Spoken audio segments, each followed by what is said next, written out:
Welcome to the Evolving Digital Self podcast, where we explore the conscious use of technology.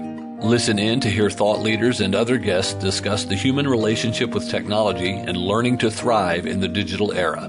Hosted by the author of the international best-selling Digital Self-Mastery series and Being at Work, Dr. Heidi Forbes Öste. So welcome to the Evolving Digital Self podcast with Dr. Heidi Forbes Öste. And today we have Sue Thomas joining us. Sue has written this fabulous book. It's called Nature and Wellbeing, the Digital Age. And we've just got so many wonderful things to learn from her today. I can't wait to hear her input. Let me tell you a little bit about Sue. Her latest book, Nature and Wellbeing in the Digital Age, just came out this year, which offers practical ways to connect to nature without logging off. Some other books include Technobiophilia, Nature and Cyberspace, a study of metaphors in nature and technology, Hello World, Travels in Virtuality, and Technologue, Memoir of Life Online, and the novel Correspondence. So we'll have to hear a little bit more about that. It's a story of transformation which was shortlisted on the Arthur C. Clarke Science Fiction Award. From 2005 to 2013, she was a professor of new media at Montfort University and is now a visiting fellow at Bournemouth University. She lives by the sea on the south coast of England. Welcome, Sue Thomas. Thank you. So nice to have you here today. And as we mentioned before, she's all the way in the UK. So even though we're doing our video today, we'll see how the light and nature evolves with us. So this is kind of fun. The beautiful thing about technology is we can do things over time and space that we couldn't have done before. I think that's kind of a nice way to get started. So, Sue, can you tell us a little bit about Technobiophilia? Well, Technobiophilia is a book that I wrote. It was actually published in 2013, but it took me 8 years to research. And quite a lot of it is based in your neck of the woods, California. And very briefly, it came from my own interest in cyberspace, writing about technology for 20 years, being very obsessed with cyberspace, but curious about the fact that a lot of my writing tends to equate being in cyberspace with being out in nature.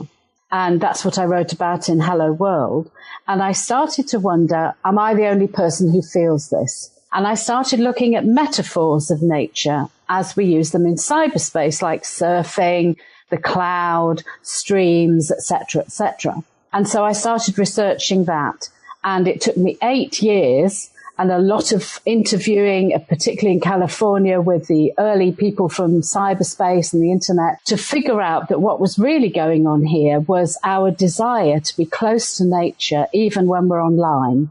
So that's where the word came from. Biophilia is the love of nature, and techno, obviously connected to it. So the technobiophilia is the love of technology and the love of nature combined. Fabulous. What a great concept. So that was written, or that was completed and published in 2013. And now you've had several years to really evolve it further. And from what I understand, Nature and Wellbeing in the Digital Age is really an evolution of that, where the story continues, so to speak. Can you tell us a little about whether there was, what were the biggest changes and the most profound pieces for you in that change? Because technology has changed a lot since 2013. It certainly has.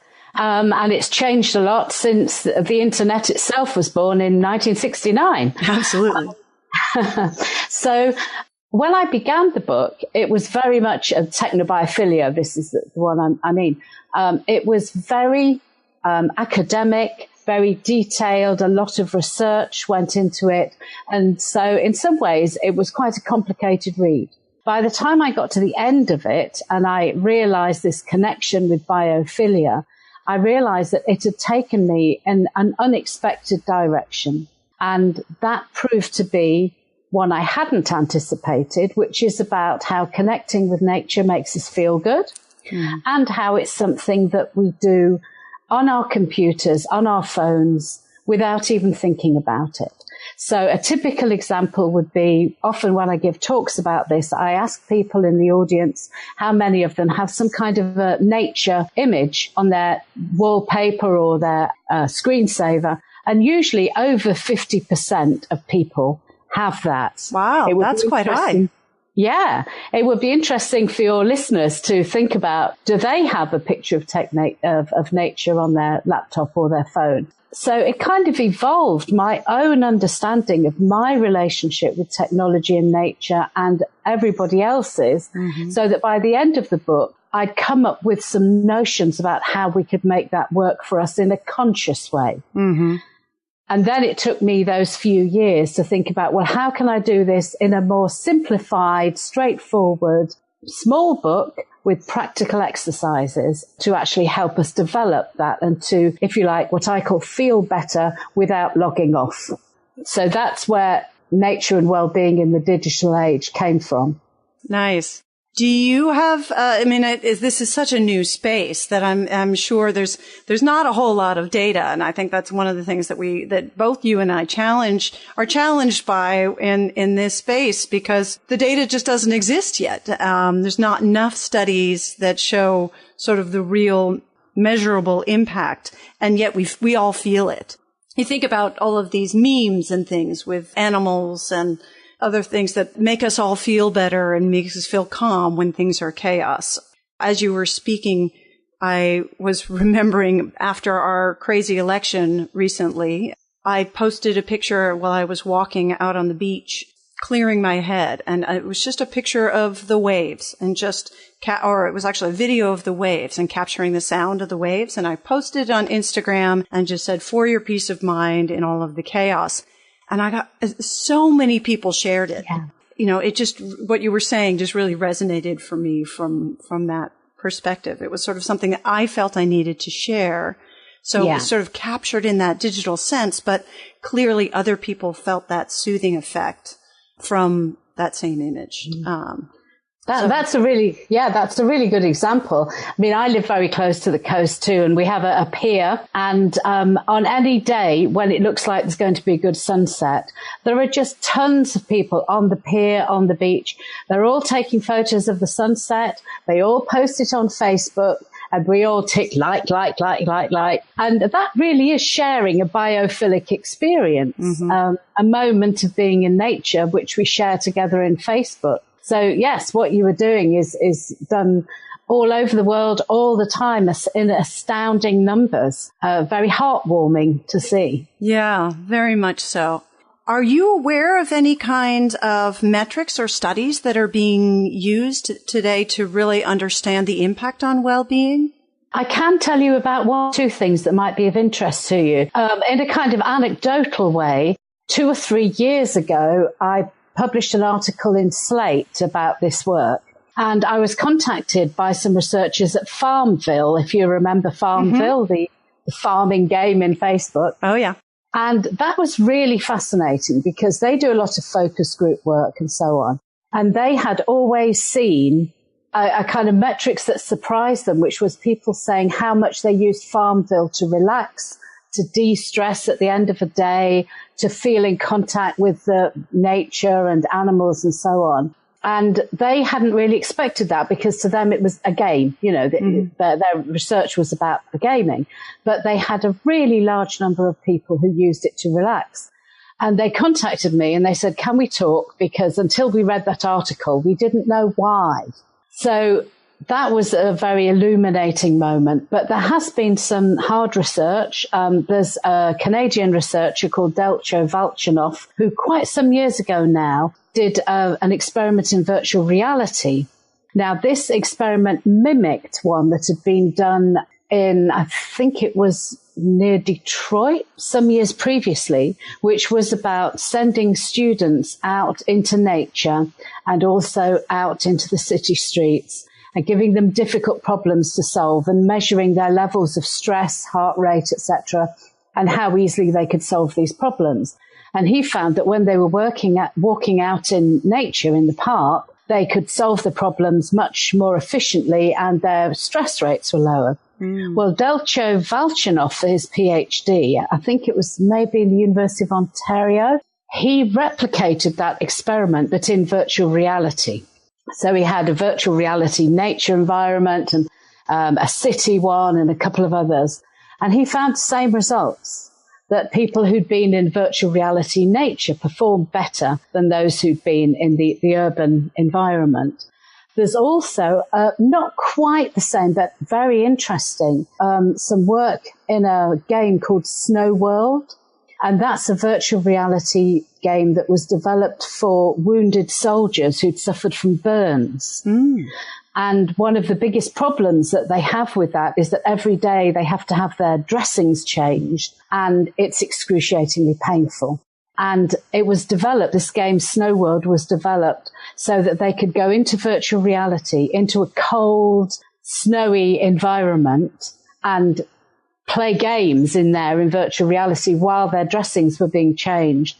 And apparently the results were amazing. They were so absorbed by this sense of being out in the snow that some didn't even feel the dressings being changed.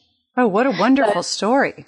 Absolutely. So it's kind of is nature and it isn't. It's a bit borderline, but you see what I'm getting at. Yes, so there has absolutely been some evidence. Yeah, well, wonderful. And I hope there's only more, because I think that, as I said before, we all feel it. It's just a question of, can we get the data so that we can really encourage people who are skeptical or who don't really understand the benefit and just sort of say, oh, well, you can't mix these two things. Well, I'm working on a project now with Bournemouth University, which is creating a virtual reality nature environment for Alzheimer's patients. Ooh. So in a year or two, we should have some data about that, but that's very early days. Yeah, nice. I wonder if we could, in some context, create a sort of a natural environment, virtual reality or augmented reality experience where, if we're working, as you're saying, you get more focused and you get more comfortable and whatever. When we're looking at entrepreneurs, a lot of my audience is entrepreneurs and they're trying to balance and figure out, how technology can enhance their ability to really perform, but connect. There's got to be some way that we can integrate those pieces. And my brain is just ticking. And I'm thinking, oh, there's some interesting opportunities for collaboration there. Absolutely. Yeah. So how do you use Technobiophilia for yourself? Well, the whole process of writing the first book and then putting together the second book has made me kind of super conscious of the way that I operate. And it's also made me realize there are some mistakes that I've made without even realizing it over the years. So I'm kind of deliberately trying to correct those. So I'm learning that you have to be mindful and aware of your relationship with nature when you're working, when you're out. You don't have to be at home to be connected with nature, have house plants or whatever, but you can also work outside, take your laptop or your phone outside. Some kind of tips would be things like if you can have an outdoor office, that's really quite helpful if you've got the right climate to be able to take your work outside. Also, I like to keep things on my desk that are very tactile. I also have, I don't know if you can see it here, this is a wooden wireless mouse. Oh. So it's actually bamboo. So I'm kind of touching wood all the time when I use my mouse. I have some stones and a piece of bronze that I made on my desk that I'm kind of consciously picking up when I'm thinking and connecting, if you like, with the physical, natural world, trying to kind of build it into my daily habits. And also, of course, just literally going out, going for a walk, taking a break. And I think the physical side of it is really important. So if you have houseplants on your desk or in your office or whatever, to actually make a point of going out and tending them, touching them, watering them, feeding them, and having a relationship with your plants rather than just looking at them. Yeah. And, it's so it's those little simple things that I try to build into my routines. Yeah. Yeah, no, it's so true. It's interesting the way that you talk about that. I often try to help people understand to have a similar type of relationship with their technology. And then that relationship is much more balanced and fluid. So it's sort of, it's all interchangeable. How is your relationship? As we know, technology is constantly evolving. And in particular, the last, 20, 30 years, it's just been lightning speed. and obviously had huge impact on the way that we work, on the way that we engage with other people, the way that we engage with ourselves. How has it changed for you, and how has your relationship with technology evolved during that time? I've been obsessed for a long time. So I would say that probably for the last 20 years, since around 1995, I've been online pretty much all day, every day. And so the benefit of having Wi-Fi is just wonderful compared with those early years where everything was plugged in and you hear the modem dialing up. That sort of, no, actually, it's even more high pitched than that. This is too calm. Yeah. But my early years were spent, I used to run an online community for writers in the kind of mid-late 90s. And I was also very involved in text-based virtual worlds, which at those times were literally text. We had no audio or images or anything like that. It was just a plain black and white screen. And whatever you created in text. And I spent several years in one of those. It was called a moo. Some of your older listeners might remember moos and muds. Mm-hmm. And that's where I got very interested in the notion of the body and the way that we can leave the body behind and be in cyberspace, in the online space, and be who you really are, if you like, so that you're not tied down by your physical existence. So for a long time, I was very keen to leave the body behind. And I wrote about that a lot in Hello World. That was all about my experience in moos and muds. But it was writing Technobiophilia that made me realize, actually, it's not a good idea to long to leave the body behind. So I would say how my relationship has changed is that now I'm really very interested in integrating the two. I am not interested in turning off my computer or my phone. I know a lot of people like to go down the digital detox route, but I think really that's unrealistic and a bit kind of paranoid. I think there are lots of opportunities for us to live a realistic, well-balanced, integrated digital and if you like, real life. I agree with you 100%. It's funny, the whole concept of a digital detox, because sometimes that's the language that people understand.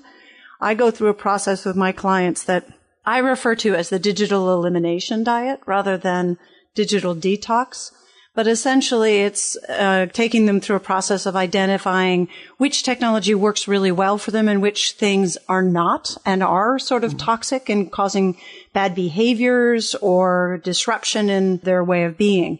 So it's more a way of figuring out what your baseline is and then sort of slowly adding things in to figure out what's your optimized tech ecosystem for you to be in a flow state.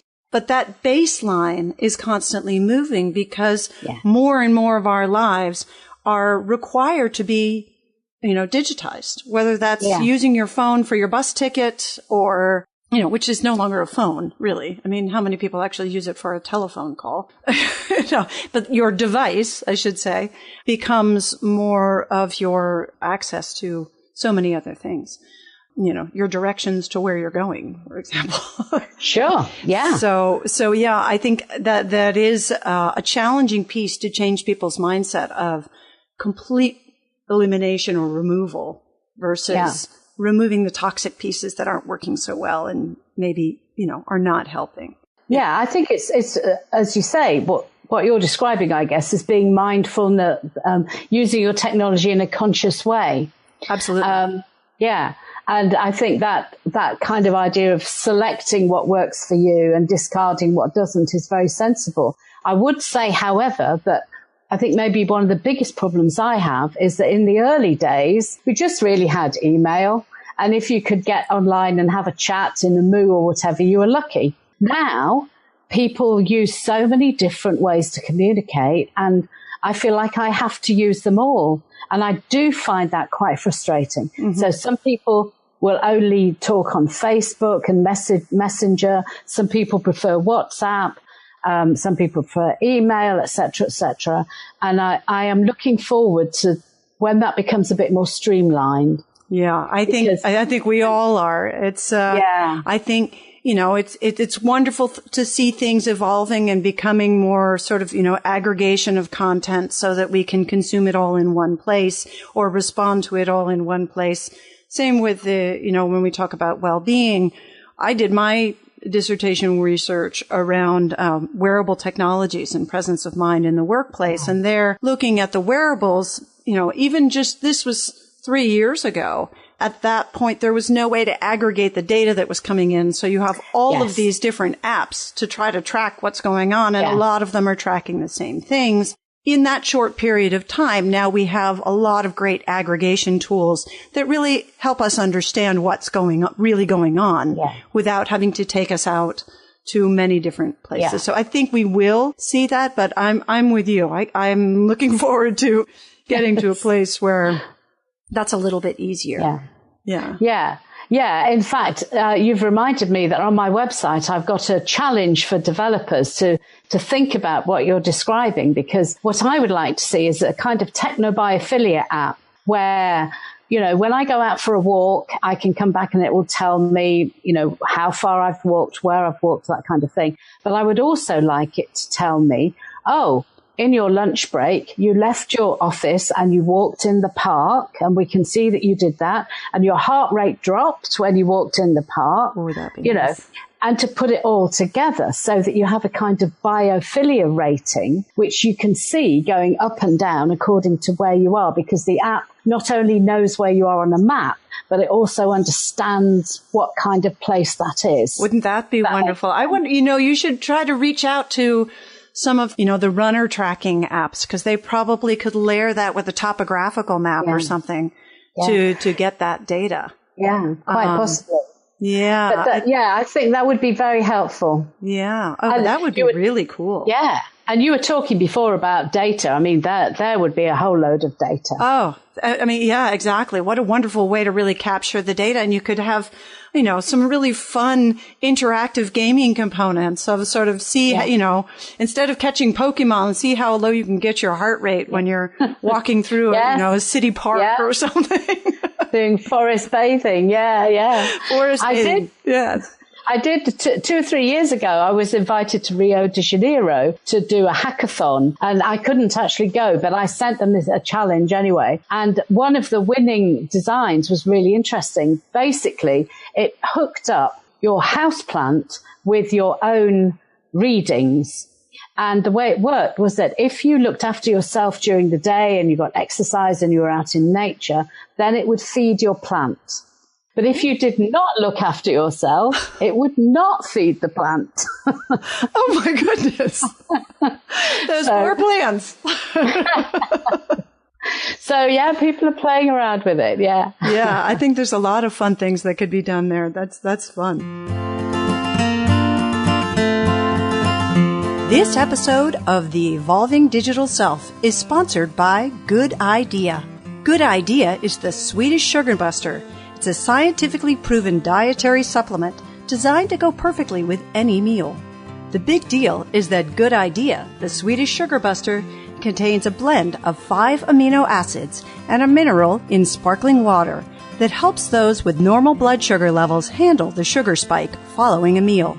And it works with any meal containing fast carbs and or sugar. That's why Good Idea, the Swedish sugar buster, might well be your best lunch date ever. And the one you can have every day. Available now on Amazon.com. For more information, go to goodideadrinks.com. Oh gosh, there's so many different ways that this conversation could go, because I just love what you're working with. But as you mentioned, and actually in your book you talk about some sort of things, recommendations that you make to people to help them become more conscious in their relationship with nature and how that integrates with technology and technobiophilia. Can you share some of those tips with our audience? Some environmental psychology researchers are interested in what is a daily dose of nature. Mm-hmm. If you were a doctor prescribing, would you say to people, you need to spend 10 minutes in a forest every day, or whatever it might be? So I think it's an interesting tip to analyze what is your daily dose of nature right now. maybe keep some notes, keep it on your phone or however you want to do it, so that you can start to graph out, if you like, or log what you normally do now. You know, if you walk to the bus stop to work, do you have 5 minutes on a leafy street, are you consciously connecting with the trees, or are you just reading your phone, you know? And then once you've got an idea of your daily dose of nature as it is now, then you could start looking for ways to increase the numbers. Mm-hmm. So that's a kind of long-term project, really, but an interesting one. In my book, I've got lots of ideas as to how you can increase those numbers. Yeah. And speaking of your book, you've been very generous to offer a downloadable version of your book for people who are listening. And I just want to remind the listeners that if you go to the podcast page for this interview, there will be a link there. So please be sure to take a moment and download the book so you can learn a lot more about all of Sue Thomas's work and how you can integrate it into your own relationship with nature and technology and well-being, because I think there's some really great ideas in there that we could all benefit from. So, Sue, you're a professor. Do you also work with clients, or are you purely just a sharer teacher? Well, I'm not employed as an academic anymore. Mm-hmm. I was a professor of new media, but now I freelance. So I'm connected with Bournemouth University, but basically I'm a freelance consultant. So yes, I do consult with clients and go to some really interesting places. This year I was invited to Singapore, to the Department of Psychology in one of the universities there, to spend a week looking at technobiophilia in Singapore and talking to students and so on. So I do quite a lot of talks and presentations and consulting like that, as well as just writing generally about nature and technology. I write for Orion magazine, which is an American magazine of nature and culture, and various other places too. Great. Oh, well, so there's plenty of places that we can find your work, which is really exciting. And yes. I think it'll be really great for our listeners to be able to follow you and learn more about what you're working with. I'm curious, as we're talking about this, I think about, setting up your tech ecosystem. How can we integrate nature more fluidly into that beyond having images on our screen? I'm thinking there's a lot of offices now that are starting to have living walls where, yes. There's that kind of thing. Are there other things that you can recommend? There's a lot of interest in biophilic design in offices, and in London there's currently an experiment going on to take an ordinary office and spend 2 years, first of all, measuring all of the workers' heart rates and blood pressure and so on, and then redesigning it in a biophilic way and measuring it all again. So more data. Yeah. And the kind of things that they're going to be doing will be planting living walls. And I saw a lot of those in Singapore. They're very popular there. It's also things like the use of images of nature, either in static pictures or on screens. Having living plants around in the office is really helpful, something as simple as that. Water features are an interesting angle on this, because water has kind of double plus biophilic benefits. And obviously that's quite difficult to manage. But even if there was a bit of a garden with a small pool, for example, that workers could take a turn around at lunchtime and have a bit of a break outdoors. I know that some of the big Silicon Valley companies are, for example, installing hiking trails in their land if they've got enough land. I think the new Apple building has got an orchard right in the middle of it, hasn't it? I think so, yeah.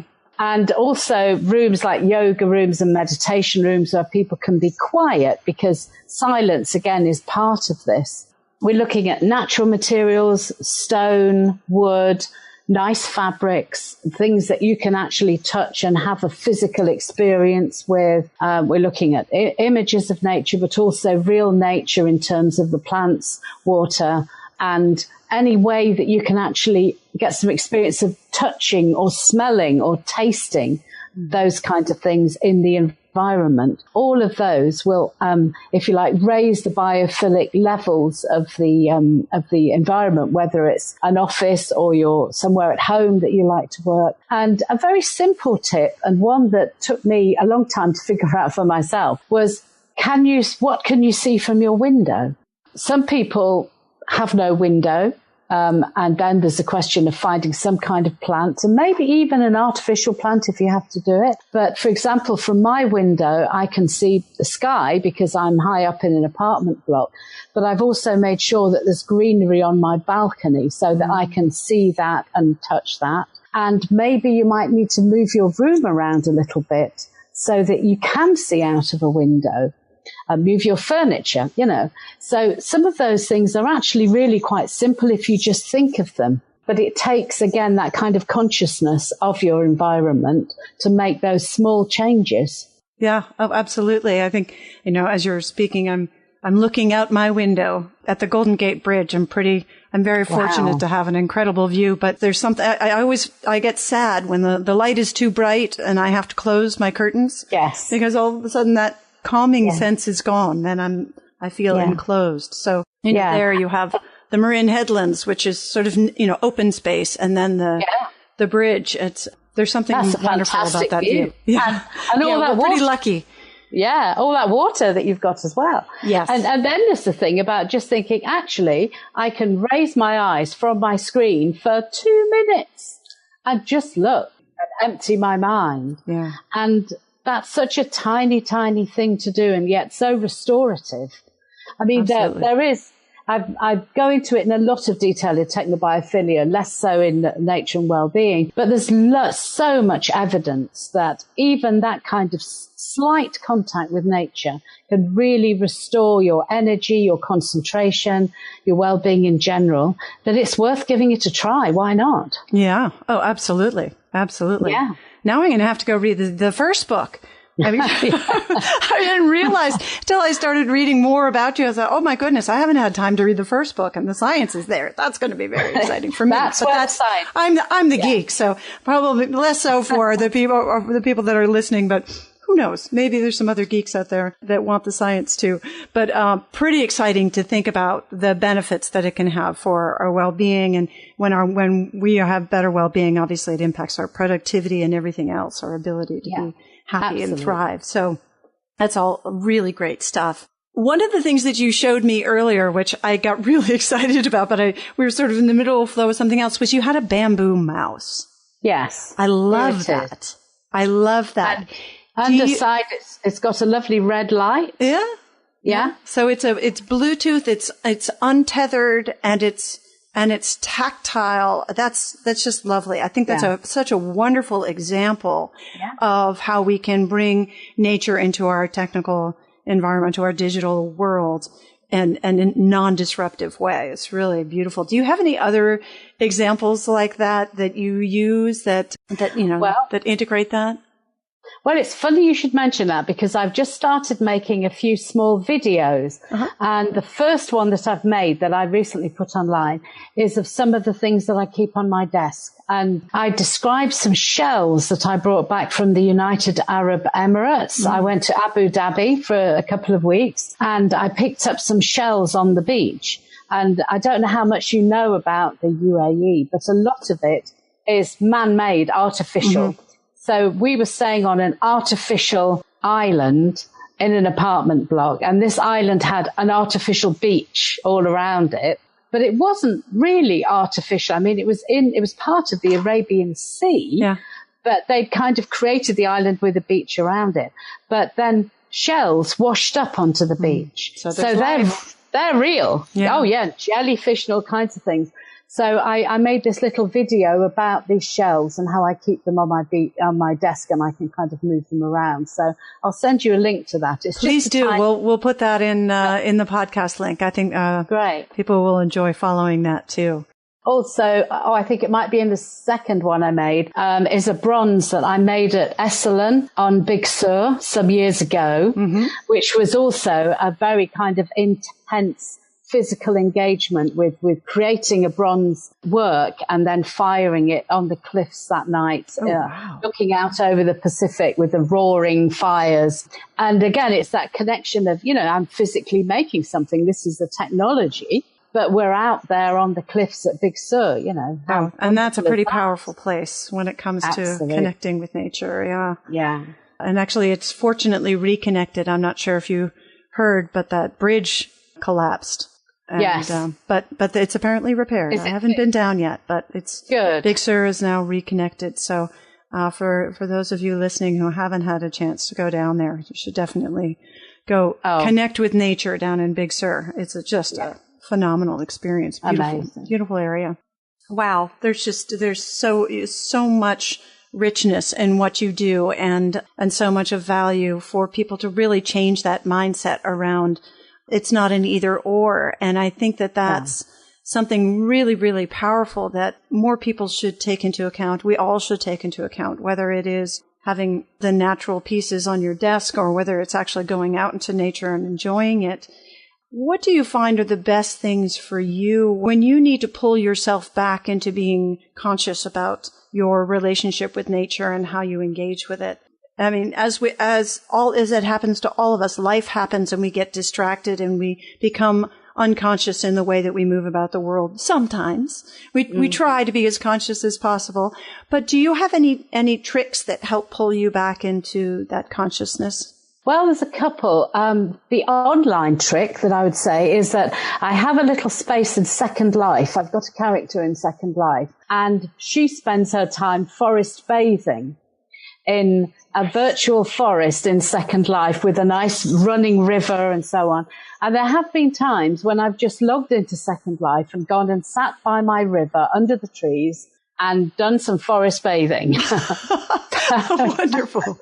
The other thing that I could do more easily, because I live 5 minutes from the beach, is go for a walk on the beach. And just walking along there with my feet in the water, that's when everything reconnects. Yeah. And there have been times when I will take my phone down with a meditation on the phone, put my earphones on and just sit on the sand and do a meditation. But mostly it's just really walking, being on the sand, and then everything falls away and, you know, I feel I'm at baseline then. Yeah. So it's kind of, I would say we don't need less technology. What I like to say is that we need more nature, not less technology. So many people say, we have too much technology in our lives. No, we don't have enough nature in our lives. That's the problem. Yeah, it's really not an either or, is it?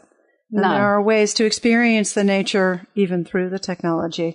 Do you have any favorite apps that you use that either connect you with nature or connect you with mindfulness? As you were saying, you use a meditation through your phone, or do you use, for example, I have a great app, and I can't even remember the name of it. I'll have to look that up and put it in the link. But that if I see some flora that I don't know the name of and I'm curious about, I can snap a picture of it and it gets sent out to whoever might be able to answer and give me more information about it. Are there things like that you use? I think that might be called PlantNet, maybe. We have one here that's called PlantNet. The meditation app that I really like is called Insight Timer, which is very popular. And one of the reasons that I like that is because it has a map and it shows you who else is meditating with you around the world. And that is great because I like to feel connected to other people. You can actually kind of join in with them, but I'm not really so interested in that. But I like the idea of my head being connected with other people out there somewhere. I found that very invigorating. Aside from that, I used to have a screensaver that had koi, you know, the goldfish. It had koi. It was a koi screensaver, and it was amazing because you could kind of touch it with your finger and the fish would swim away, or you could stir the water. Yeah, or you could rearrange the rocks. And I used to really like playing with that. It was very relaxing, but it also took up a lot of memory. So in the end, I gave up with that one. But I would say a lot of these live wallpapers, they are nature focused and they can be really quite fun to play around with. Aside from that, I've been experimenting a bit with Google Cardboard and virtual reality environments. The New York Times NYTVR does a really good one. For example, there you can go and walk with bison out in the wild and kind of feel that you've got them all around you. Things like that. But I don't use the kind of timers that say we're going to turn your phone off now in 5 minutes for your own benefit. Yeah. That kind of stuff. No, thanks. Yeah, no, I saw your post about that. I think everybody has mixed feelings about that. It's sort of, wait a minute, I want to be in control. That's sort of saying that you no longer have accountability for your own control and your behavior. Absolutely. And I can't remember where it is in my book, but I do say, you're a grown-up. Mm-hmm. You can choose whether to turn your phone on or off. It's not addicting you. It's not some kind of malevolent evil force. You're a grown-up. If you don't want your phone on, turn it off. Yeah. What's the big deal? Yeah. And I think the whole accountability and awareness is something that I really tried to teach in my work. And it's hard because people don't want to be accountable for it. It's very easy to blame technology and say, it's this evil thing. But really, it's designed by people for people. There is humanity behind it, within it, and what it's for. So it's important for us to respect it and appreciate the incredible value that it provides to our lives. Yeah. And to think that you're addicted, so you're somehow helpless. Mm-hmm. It's just plain wrong, I think, and self-deluding. Yes, and I think that there are some people that are prone to addictive behaviors that really don't have that. They're sort of missing the control piece. So I think that that's more people that are prone to addiction in general. They'd be addicted to anything. Yeah, exactly. Versus, I have to use it a lot because it happens to be the tool, because now it's so multifunctional that I need it for so many different functions in my life. And as a result, my life is simplified because I'm not having to use many different tools. But I think we forget about the fact that it's actually making things easier, or that we're more productive. But now there's an expectation that we're more productive because we have these tools. So I think there's a lot of different ways that we could go with that. Well, we're getting close to the end of our interview, and I would love to hear from you if there's any words of wisdom, sort of closing comments that you would like to share with our listeners. It's been such a pleasure having you on the Evolving Digital Self podcast today. So, Sue, what can you share with us in closing? Well, thank you. It's been really great to talk to you as well. I think I'd probably suggest a couple of very small tips, which is that the next time you go outside, stop, look away from your phone and look up at the sky. And if you have to put your phone timer on for 1 minute or 2 minutes, or be brave and go for 5 minutes, and just put your timer on and look at the sky for that period of time. And then another time, you might want to do a similar kind of thing, but this time you're looking down and really looking at the world around you. And it's such a simple thing, but how many of us actually do that these days? And you've got your phone timer, so you can kind of feel safe. You're not going to drift away into some kind of, meditation, but you can feel safe that you've allocated 2 minutes and you're just going to sit or stay still and just look around you. That's a good start, I think. Yeah, I think that's a great start. Just, recognizing the environment that we're in. And then you've given us some other wonderful gems during the course of our talk of things that we can do to enhance that environment. If we can't get outside, at least maybe we can bring some of that nature in.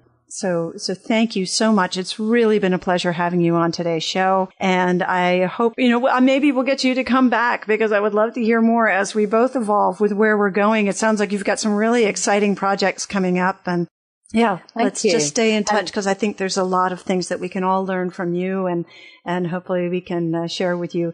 So just to remind you all who are listening, check out the show notes for finding the link for Sue's book, and take the time to take a look at that. And also we'll have a link there for her videos that will give you a little bit more perception on what we can do to bring a little more nature into our life and well-being into our life during the digital era. So thank you again, Sue Thomas. This has been such a pleasure. And bye for now to the listeners. And thank you for joining us for the Evolving Digital Self podcast.